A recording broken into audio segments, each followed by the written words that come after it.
Welcome to Washington Today on C-SPAM Radio for Wednesday, February 14, 2024. A reaction to the Democratic victory in Tuesday's special congressional election in New York.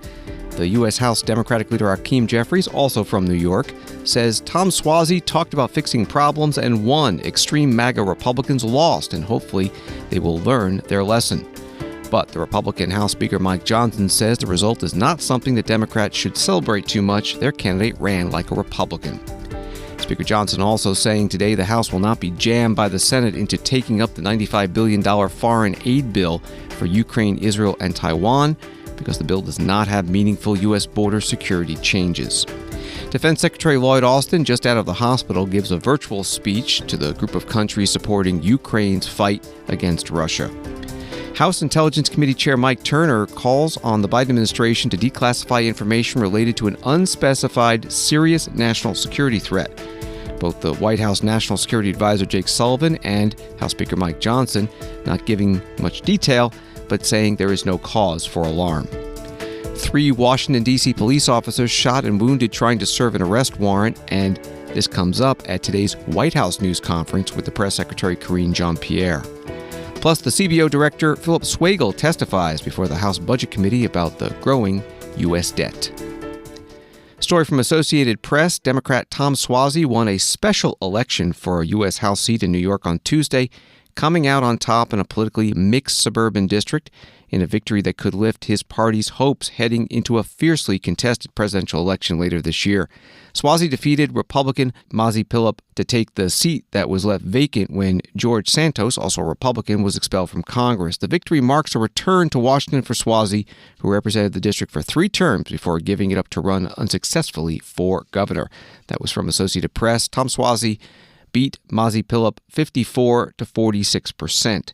And the House Democratic Leader Hakeem Jeffries in Washington spoke about the race outside the Democratic caucus meeting this morning. Tom Suozzi ran a positive campaign.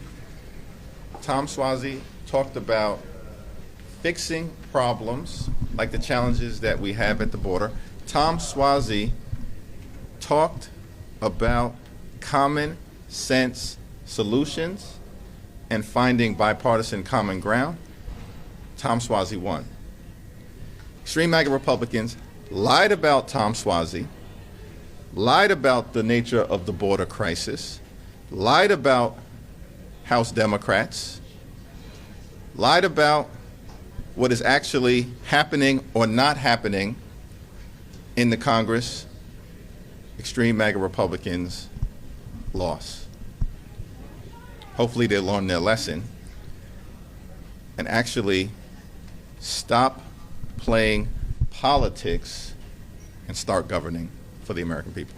Leader Jeffries, can this be duplicated in a district where you don't have a 3-term former congressman who is a known entity going up against an unknown entity with snow and all these other complicating factors? We'll leave it to others to determine the lessons that should be drawn from the special election yesterday.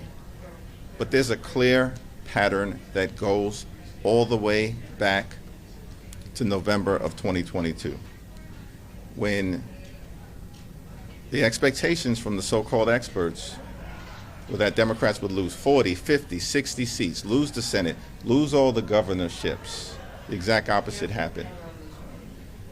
And then the expectation was in November of 2023 that there's no circumstance where the Democratic governor in Kentucky could win, or that perhaps we would get the referendum over the finish line in Ohio, or that the Democrats could actually get the legislative majorities in Virginia. The exact opposite happened.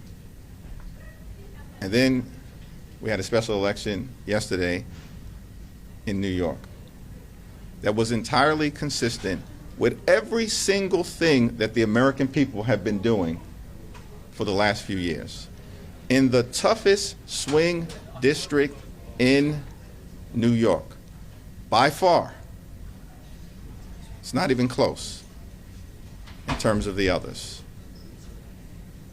Tom Suozzi ran a great campaign. Tom Suozzi talked about issues, fixing challenges, solving problems.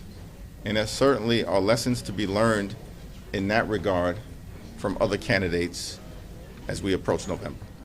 The U.S. House Minority Leader Hakeem Jeffries, Democrat from New York, with reporters today on Capitol Hill after yesterday's victory in a congressional special election in New York. Democrat Tom Suozzi defeating Republican Mazi Pilip.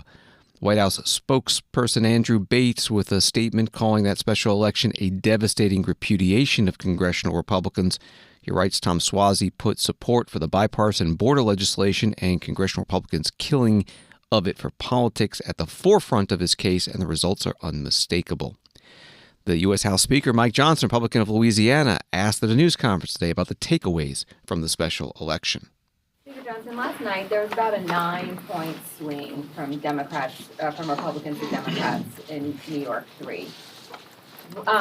Does that mean that House Republicans have a challenge in keeping the majority, and what should House Republicans do?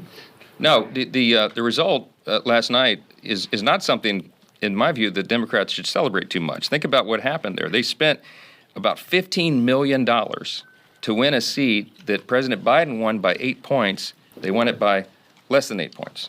Their candidate ran like a Republican. He sounded like a Republican talking about the border and immigration, because everybody knows that's the top issue that is on the the hearts and minds of everybody. That incumbent had been a 3-term member of Congress, and he had 100% name ID and a deep family history in the district. Our candidate was relatively unknown in that comparison and had a very short runway.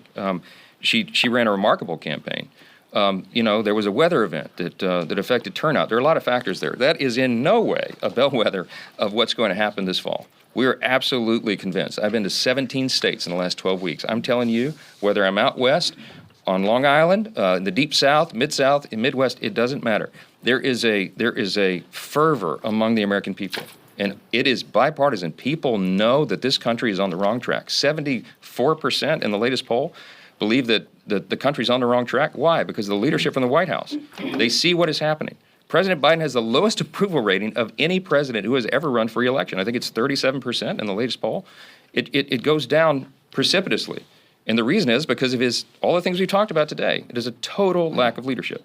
And now more and more Americans have made their own opinion about his fitness for office. And so I think that's going to have a big effect in the fall as well. So New York 3 was what it was, but that has nothing to do on the efforts going forward. House Speaker Mike Johnson at a news conference. A New York Times article about the special election from Tuesday reads that Donald Trump, for his part, distanced himself from Mazi Pilip, a registered Democrat who never fully embraced him as a candidate, deriding her as a very foolish woman. In a statement on Truth Social, he wrote in capital letters, MAGA, which is most of the Republican Party, stayed home, and it always will, unless it is treated with the respect that it deserves. Also from the New York Times article, and if Tom Suozzi's run spared the Democrats a full-on election year freakout, it also laid bare the extent of the party's challenges ahead. Mr. Suozzi, a longtime ally of Mr. Biden, distanced himself from the president and the National Party at nearly every turn. From CNN, Speaker Mike Johnson is telling his House Republican conference members that he is not rushing to respond to a bill sending aid to Ukraine and Israel as GOP lawmakers weigh their options for how to handle the Senate-passed package. Johnson told his members at a closed-door meeting Wednesday that there's no rush in deciding how to handle foreign aid, according to GOP Congresswoman Marjorie Taylor Greene of Georgia, and did not tip his hand on how he plans to proceed other than making clear he would not put the Senate package on the House floor in its current form. At a news conference after the closed meeting, the Speaker focused on the fact that the Senate-passed bill does not include anything about U.S. border security. The Speaker also mentions in this clip the vote last night in the House to impeach the Homeland Security Secretary Alejandro Mayorkas by a vote of 214 to 213. On the no side, 3 Republicans and all the Democrats. Regarding the border, talk about the American people not being listened to. They are crying out to the Biden administration to secure the border. This is not a Republican issue. It's an issue for every single person, and everybody knows it.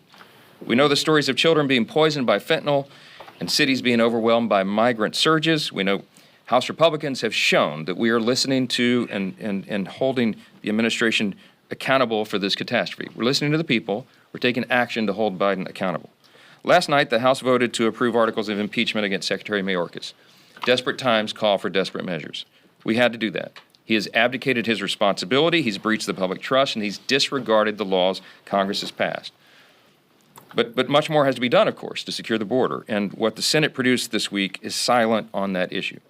Senator McConnell and I have spoken about this in frank sessions, and let me be clear here again this morning.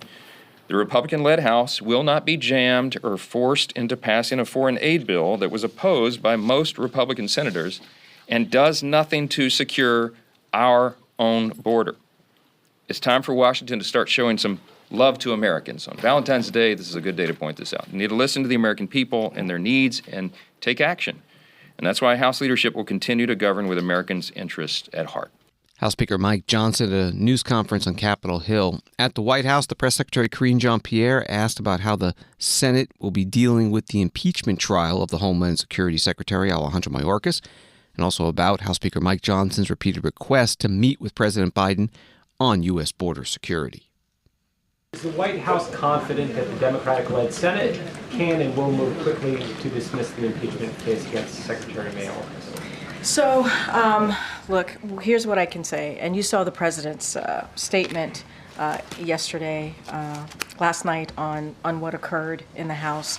And we've been very clear about how we feel about what's occurring on the House.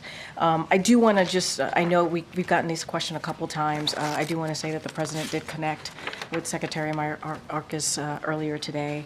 And you saw the president's statement last night, which said that, history will not look kindly on House Republicans for this blatant act of what we believe to be unconstitutional bipartisanship. And so we believe that what occurred last night is baseless. It's shameful. We have to remember this is a secretary who worked really hard with the Senate to try to get that bipartisan agreement with Republicans and Democrats as it relates to the border security. And we believe if that had been put into place, if it had been moved forward, it would have been the toughest, but also the fairest piece of legislation. Obviously would have been into law that would have dealt with a broken immigration system, beginning to deal with that, and obviously the challenges that we see at the border. And it's unfortunate that House Republicans prioritize politics instead of actually getting that done. I'm certainly not going to speak to the process of the Senate. The Senate is going to move forward in whatever way that they will. But we've been really clear that what we saw, that the vote coming out of House Republicans, they would rather play politics instead of doing their jobs. And we saw bipartisan support against the impeachment just last week. And so it is unfortunate that this occurred. It is truly unfortunate. And so I'm just going to leave it there for now. And then secondly, Speaker Johnson has suggested that he needs a one-on-one meeting with President Biden. Given that Johnson has said he doesn't feel rushed on foreign aid, would that one-on-one meeting help? I mean, look, and I appreciate the question, Josh, but the president met with obviously congressional leadership less than a month ago. And he made really clear how important it was to get that bipartisan negotiated legislation coming out of the Senate, how important it was to get that, to move that forward. And let's not forget, it's almost as the speaker is actually negotiating with himself, truly, because he first said he needed to see the border security in the deal, in the national security supplemental deal, right? Meaning like border security needed to be dealt with first, because obviously it was in the national security supplemental that the president put forward in October. He wanted to see that done first. We did that. The Senate delivered that. The president, in a bipartisan way, delivered that. Then he doesn't want it. In there, right? And so then, of course, the Senate goes back, takes it out, and presented a national security supplemental without the border. Then he's like, well, I don't want that either. So what is it? Instead he decides to choose Donald Trump. And let's not forget, there's fentanyl traffickers, right? That's what he sided with over the Border Patrol, over this president, and doing what majority of Americans wants us to do. He's the one killing this. He is. And what we believe is there is indeed bipartisan support in Congress for it. There is. And we've heard that. We've heard that there's bipartisan support. House Republicans like Andy Biggs have been explicit that it would pass the House if allowed a vote and that should happen. Even in House Republican leadership is aligning, right? They're aligning. If you think about it, you just heard Jake Sullivan talk about how important it is to make sure we get that support to Ukraine, right? By doing what they're doing, the leadership, they're supporting Putin, right? They're siding with Putin and Tehran. You heard me say that at the top. So if the Speaker would actually put this bipartisan bill to the floor that deals with our national security, it would actually pass in a bipartisan way out of the House. And that's where we are today. The White House Press Secretary Karine Jean-Pierre at her news conference at the White House. There are reports that alternative bills are being circulated. Again, from the CNN article, Republican Congressman Brian Fitzpatrick of Pennsylvania said he has been drafting a bipartisan plan to provide aid for Ukraine, Israel, Taiwan, and the border, which he plans to release in the next 24 to 48 hours and brief the Speaker on. He said it will include a border security component, but not H.R. 2. The conservative Republican-led set of border policy changes that the House passed last year, and military aid for Ukraine, but not humanitarian assistance. That was from CNN.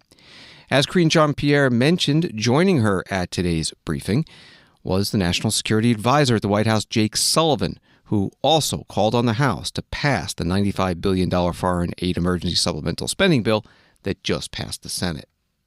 You heard the president yesterday thank the broad bipartisan coalition of senators who came together to advance this agreement. And he urged Speaker Johnson to quickly bring this bill to the floor of the House of Representatives for a vote. Because we know if that vote comes to the floor of the House of Representatives, it will pass on an overwhelming bipartisan basis, just as it did in the Senate. As the president said, we cannot afford to wait any longer. Every day comes at a cost to the people of Ukraine and to the national security interests of the United States of America. The stakes are getting higher. The costs of inaction are also getting higher every day, especially in Ukraine. We've been increasingly getting reports of Ukrainian troops rationing or even running out of ammunition on the front lines as Russian forces continue to attack both on the ground and from the air, trying to wear down the Ukrainian air defenses that we've worked so extensively to build up over the past 2 years. So our allies are watching this closely. Our adversaries are watching this closely. There are those who say U.S. leadership and our alliances and partnerships with countries around the world don't matter or should be torn up or walked away from. We know from history that when we don't stand up to dictators, they keep going. And the consequences of that would be severe for U.S. national security, for our NATO allies, for others around the world. And so President Biden is determined to get this done on a bipartisan basis through the House of Representatives to get this aid out the door so that we are helping our friends and partners and we are helping ourselves. The White House National Security Advisor Jake Sullivan at today's White House briefing. This is Washington Today. Congressman Mike Turner, Republican from Ohio, the Intelligence Committee chair, put out a statement that reads, "Today, the House Permanent Select Committee on Intelligence has made available to all members of Congress information concerning a serious national security threat. I am requesting that President Biden declassify all information relating to this threat so that Congress, the administration, and our allies can openly discuss the actions necessary to respond to this threat." Asked about this statement, Jake Sullivan at the White House, Speaker Mike Johnson on Capitol Hill, and Congressman Jim Himes, the ranking member on the Intelligence Committee. First, Jake Sullivan. Shortly before you came out, Congressman Mike Turner issued a statement saying that President Biden should declassify intelligence related to a, quote, serious national security threat. What can you say about the threat and what the administration plans to do? So first, I reached out earlier this week to the Gang of Eight to offer myself up for a personal briefing to the Gang of Eight. And in fact, we scheduled a briefing for the 4 House members of the Gang of Eight tomorrow. That's been on the books. So I am a bit surprised that Congressman Turner came out publicly today in advance of a meeting on the books for me to go sit with him alongside our intelligence and defense professionals tomorrow. That's his choice to do that. All I can tell you is that I'm focused on going to see him, sit with him, as well as the other House members of the Gang of Eight tomorrow. And I'm not in a position to say anything further from this podium at this time, other than to make the broad point that this administration has gone further and in more creative, more strategic ways dealt with the declassification of intelligence in the national interest of the United States than any administration in history. So you definitely are not going to find an unwillingness to do that when it's in our national security interest to do so. At the same time, we, of course, have to continue to prioritize and focus very much on the issue of sources and methods. We'll do that. Ultimately, these are decisions for the president to make. But in the meantime, the most important thing is we have the opportunity to sit in a classified setting and have the kind of conversation with the House intelligence leadership that I, in fact, had scheduled before Congressman Turner went out today. The White House National Security Advisor Jake Sullivan at today's White House briefing, and later on Capitol Hill, this from Speaker Mike Johnson. I do have a statement, and I'm going to be very precise, and I'm not going to take questions, but last month I sent a letter to the White House requesting a meeting with the President to discuss a serious national security issue that is classified. In response to that letter, a meeting is now scheduled tomorrow on this matter here at the Capitol with a gang of 4 and with the President's National Security Advisor, Jake Sullivan. I will press the administration to take appropriate action, and everybody can be comforted by that. I saw Chairman Turner's statement on the issue, and I want to assure the American people there is no need for public alarm. We are going to work together to address this matter, as we do all sensitive matters that are classified. And beyond that, I'm not at liberty to disclose classified information and really can't say much more. But we just want to assure everyone, steady hands are at the wheel, we're working on it, and there's no need for alarm. House Speaker Mike Johnson. At a different place in the Capitol, Congressman Jim Himes, Democrat from Connecticut, ranking member on the Intelligence Committee, took questions about this. I learned that this intelligence is related to the U.S. or to Russia wanting to put a nuclear weapon in space. I can't comment on anything related to that. What would that mean for the U.S.? I can't comment on that whole hullabaloo today. Can you comment on how concerned Americans should be? Americans should not panic. The program, or I should say the intelligence to which the chairman made members available, is consistent with any number of threats that we get in the Intelligence Committee on a weekly basis. So there's no cause for panic. The particular issue that the intelligence relates to is one that the administration and the Congress will work together to address, the way we do on all sorts of threats. Was it responsible for the chairman to sound the alarm like this?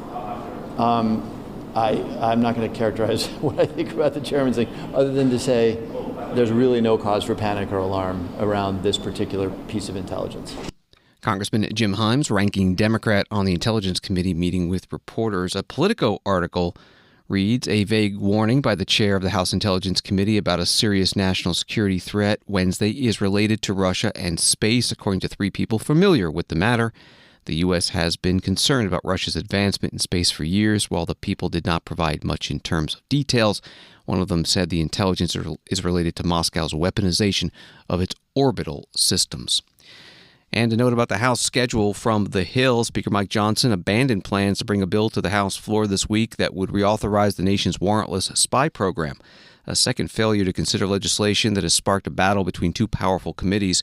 Section 702 of the Foreign Intelligence Surveillance Act, or FISA, which allows the government to spy on non-citizens located abroad, has divided the House's Intelligence and Judiciary committees, who are at odds over whether the program should include a warrant requirement. Defense Secretary Lloyd Austin, writes USA Today, appeared Wednesday by video before representatives of Western allies who are supporting Ukraine, his first public appearance since he was hospitalized this weekend with a bladder issue. He pledged to stand behind Ukraine and help deliver its most urgent needs, artillery ammunition and air defense missiles, to defend against Russia's nearly 2-year-long invasion. The Ukraine Defense Contact Group met in Brussels, a conference Austin had planned to attend before his latest health setback. Austin's staff rushed him to Walter Reed National Military Medical Center on Sunday. Austin's doctors placed him in intensive care for treatment and monitoring. In a statement, they said Austin is expected to make a full recovery. That was from USA Today. Here's part of Secretary Austin's speech. Good afternoon, everyone. It's great to see you all again. And I'm sorry I wasn't able to travel to Brussels this week. I look forward to bringing this contact group together in person soon. I plan to be in person with you today in Brussels, but I had to return to the hospital for non-surgical procedures. I'm in good condition, and my cancer prognosis remains excellent. And I'm really grateful for all the well wishes.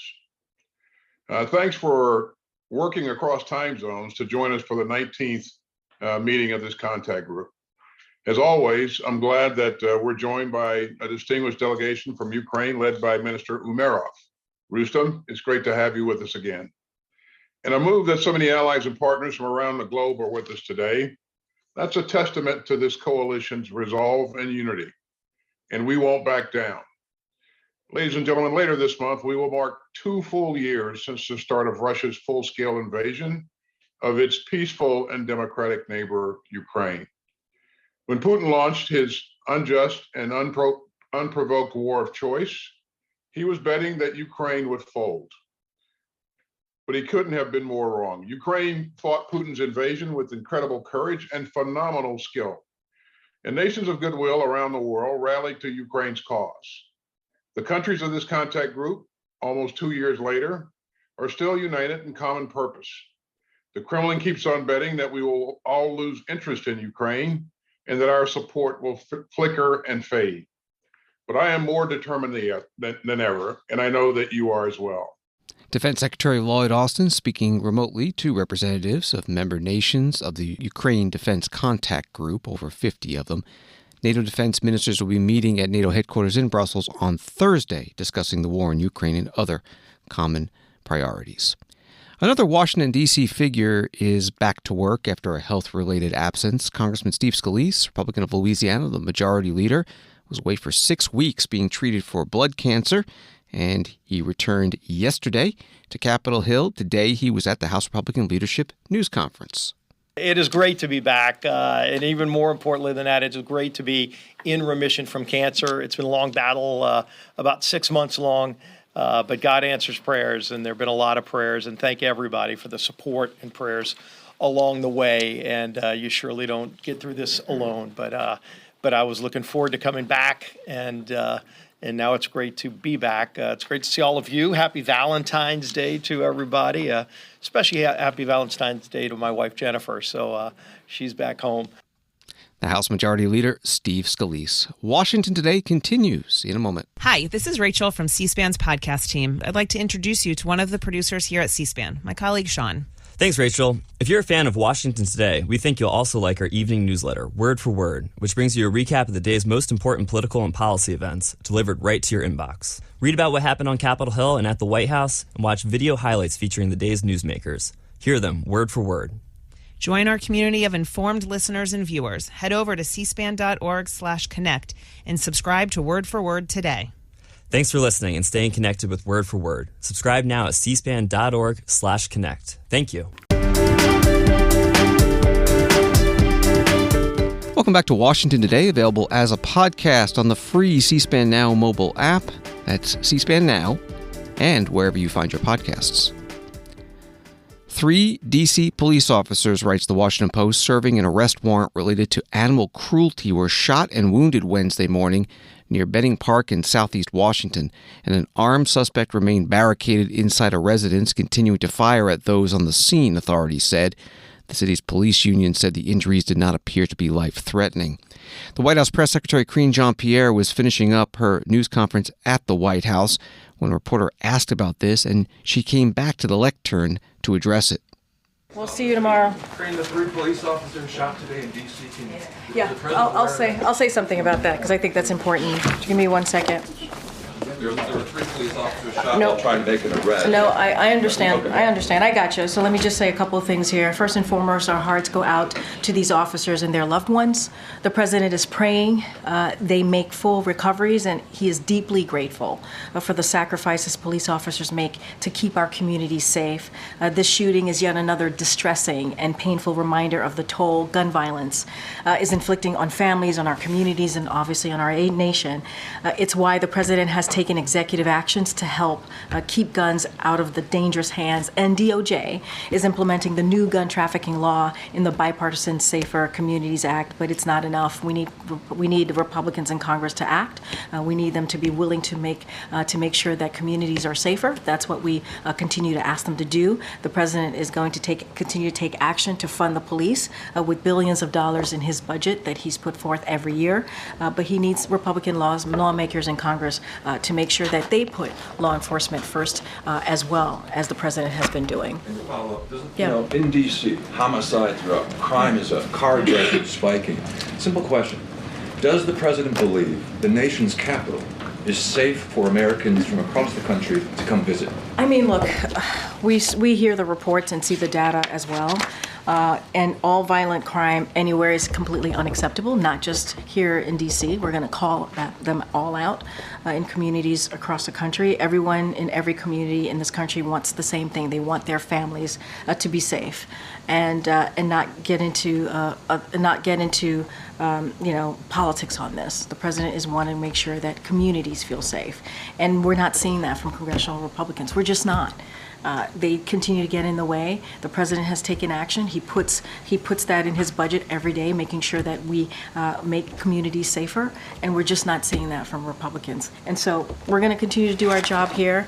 We want Republican congressional members to join us in that, and I'm going to leave it there. I'll see you all tomorrow. Thanks, everybody. The White House Press Secretary Karine Jean-Pierre at her news conference in the White House briefing room. At RNC, Republican National Committee Research, posting on X, NBC4, referring to a D.C. TV station, reports students needed police escorts into school after 3 police officers were shot in lawless Washington, D.C. Violent crime is way up in the Democrat-run nation's capital, and city leaders are doing nothing. Also, the White House putting out a statement in the afternoon. The president has been briefed on the shooting in Kansas City and will continue to receive updates. White House officials have been in touch with state and local leaders, and federal law enforcement is on the scene supporting local law enforcement. Reports from Kansas City, at least one person is dead after a shooting spree after the parade for the Super Bowl champion Kansas City Chiefs. The Congressional Budget Office Director Philip Swagel testified today before the House Budget Committee about the U.S. budget and economic outlook. His recent report estimates the federal budget deficit will grow from the current $1.6 trillion to $2.6 trillion in 10 years. And interest payments on the cumulative U.S. debt will increase from $870 billion this year to $1.6 trillion in 2034 in 10 years. Congressman Lloyd Smucker, Republican of Pennsylvania, asked Director Swagel what effect that will have on U.S. budgeting and the economic health of the country. This forecast is a 10-year forecast, which you're forecasting at the end of this 10 years will be at 116% debt to GDP, which will be a record high. You've also looked in other reports and at various times throughout the year at a longer-term forecast, up to 30 years.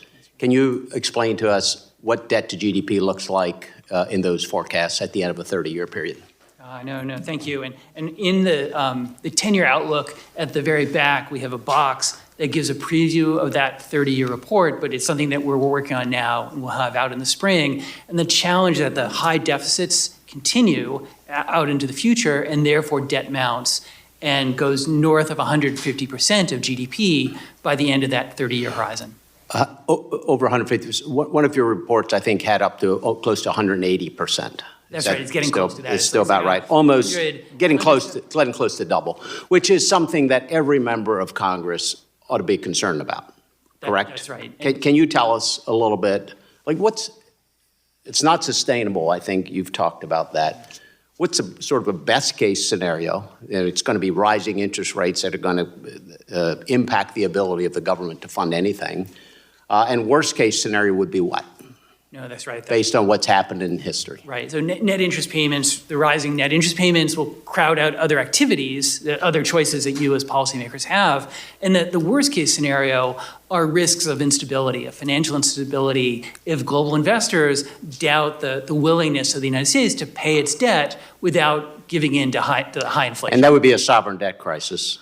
That would be a debt crisis or an inflation crisis. Which would have massive impacts on every American. Do you agree with that? That's right. And in fact, we've seen countries fail in similar situations throughout history. You agree with that? I do. Yeah. So you're the independent voice telling every member of Congress that this is really an existential crisis to the future of the country. Is that correct? No, I think that's fair. And as you said, I would look at other countries that have failed this challenge. Do you think the American people understand what we're faced with? I mean, I'd like to think there's broad awareness that we face a serious problem. The difficulty is finding the way to do this. The purpose, and I'm sorry, I'm doing this quickly, but the purpose of a debt commission, I believe, one of the main purposes is to really explain this to the American people. Do you see value in that? No, I do, explaining the problem and then saying here are the range of possible solutions. Yes, which is exactly what we're hoping to set out to do with the debt commission. Congressman Lloyd Smucker, Republican from Pennsylvania, questioning the Congressional Budget Office CBO Director Philip Swagel at today's House Budget Committee hearing. CBO does not only a 10-year budget estimate, but a 10-year growth estimate, and Congresswoman Sheila Jackson Lee, Democrat from Texas, asked the director about that. First straightforward question I want to ask is the economy of the United States the strongest in the world? Yes, the U.S. had strong growth last year. We project continued growth this year, and our growth is better than much of the rest of the world. So I'm going to put on the record when we were in enormous panic about the inflation, we now can say that we do have falling inflation. Would you say that is correct? That's right, and we expect inflation to continue to fall. What is amazing to me is the level of job creation. I do want to have you, since I'd like to be an honest broker in this, I think the job creation is stupendous, but you hear, I shouldn't say every once in a while, you hear this company or that company laying off 800, 1,000. What does that mean, even with job creation being strong? You know, it's at the same time, we've had strong job creation, as you said.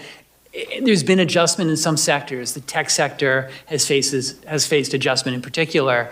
And that's consistent with the growing economy, is that some sectors will contract and other sectors will grow. I think that is very important because it can be taken out of context. Oh, they're laying off people by the dozens or the hundreds. What you're saying is that is a normal sort of economic influence, as well as industries sometimes are in the in crowd and some are sometimes out. Is that what you're saying to us? I think that's a good way of putting it. Is one of the hallmarks of our economy is our flexibility and the ability of Americans to grow and in substance to change with the circumstances. So if you had to, if you had to just say what our economic outlook is right now, what would you say it is?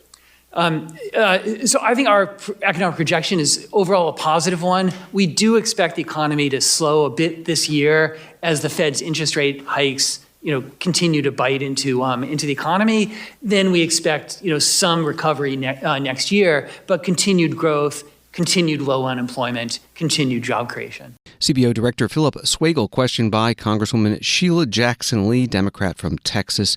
You can find today's House Budget Committee hearing in its entirety, runs about 2.5 hours, at our video library, cspan.org. Wall Street today, the Dow up 151, NASDAQ up 203, S&P up 47. From thehill.com, leaders of both parties are calling on Congress to quickly pass a revised farm bill before funds run out this summer, but tensions are reemerging over the key ideological divide that helped scuttle last year's farm bill. Members of both parties expressed the importance of not cutting popular food aid and conservation programs, but there's a wide array of competing interests that will make passage a challenge. C-SPAN covered this hearing as well. You can find it at cspan.org. The witness was Tom Vilsack, the Agriculture Secretary, and in his opening statement, he talked about the priority of small and mid-sized farms. In 1981, then Secretary Bob Bergland raised concerns about the efforts and focus on production and its impact on the number of farms in this country. Since he raised that warning in 1981, we have lost 536,543 farms. We have lost over 165 million acres of farmland. Now, to give you a sense of how many farmers that is, that's every farmer today in South Dakota, North Dakota, Minnesota, Wisconsin, Illinois, Iowa, Nebraska, Colorado, and Oklahoma and Missouri. The farmland represents all the land mass of Florida, Georgia, North Carolina, South Carolina, Maryland, and almost all of Virginia. Farm income has been extraordinarily concentrated, with the top 7% of farms, those who generate more than $500,000 in sales on an annual basis, over the last 5 years, getting 85% of the income. which meant that 93% of farms, nearly 2 million farms, had to share 15%. These are serious issues, and I think it's important for us to reset the notion that the only option in American agriculture is to get big or get out. It's time for us to do better for our small and mid-sized farming operations, those 93% that share 15% of income, that are surviving for the most part by taking a second job.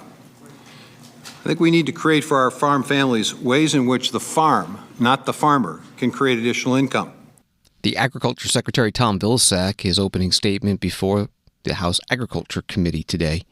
The Census of Agriculture released this week also finds the average age of a farmer in the United States is 58 years old.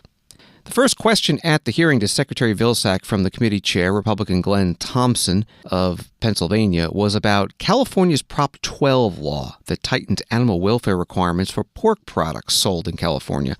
A Reuters article explains that Proposition 12 was passed by ballot initiative in 2018 and was upheld by the U.S. Supreme Court in 2023. The pork industry has said the law burdens pork producers and would not improve animal welfare. It has called on Congress to repeal Prop 12 through federal action. Preliminary data from a pending study at USDA's Office of the Chief Economist shows that prices of certain pork products have risen as much as 41% since the implementation of Proposition 12. A 2023 study found that the costs associated with Prop 12 are, quote, widespread and extensive, end quote. That same study expressed that quote, these costs have a more severe impact on smaller independent operations, and that the stresses placed upon the entire production and marketing chain will lead to ever-increasing consolidation and concentration of the industry, end quotes. Now, we appreciate that the Biden administration sided with the industry during the Supreme Court case. As we all know, the Supreme Court has weighed in on this matter and asked Congress to act.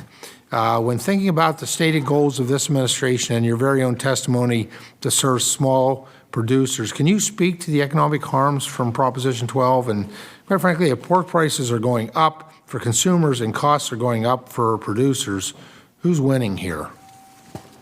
Mr. Chairman, I don't want to take you all the way back in our history, but I'm going to, in response to your question to the Articles of Confederation. If you remember, when we began as a republic, we had basically a theory and structure that states would basically govern their own activities within their borders. What we found after several years of that experiment was chaos. And I think, frankly, that's where we are potentially headed. The reality is this, that when each state has the ability to define for itself and for its consumers exactly what farming techniques or practices are appropriate, it does create the possibility of 50 different sets of rules and regulations, which obviously creates serious concerns for producers because they have no stability and they have no certainty. I'm not sure that this Congress is going to be able to pass legislation, with due respect, but I would suggest that if we don't take this issue seriously, we're going to have chaos in the marketplace because there's nothing preventing any state from doing what California did. Now, why did the Supreme Court decide what they decided? They decided it because they believed that each and every producer had their own choice to participate in this market. They basically said it didn't violate the Commerce Clause because it didn't discriminate against any particular producer. Well, the problem, I think, is that it didn't anticipate the impact of 12% of the market changing the rules on the entire market. And I think that there's risk of that occurring all across the country. Having said that, it is a little bit difficult, however, to create consistency within this Congress and within this country on this issue of states' rights. Because if you apply this standard, then you're going to have to discuss some of the more difficult issues, social issues, guns, abortion, etc. So I don't envy the Congress trying to figure this out. I will tell you, though, that if it doesn't figure it out, there's going to be chaos.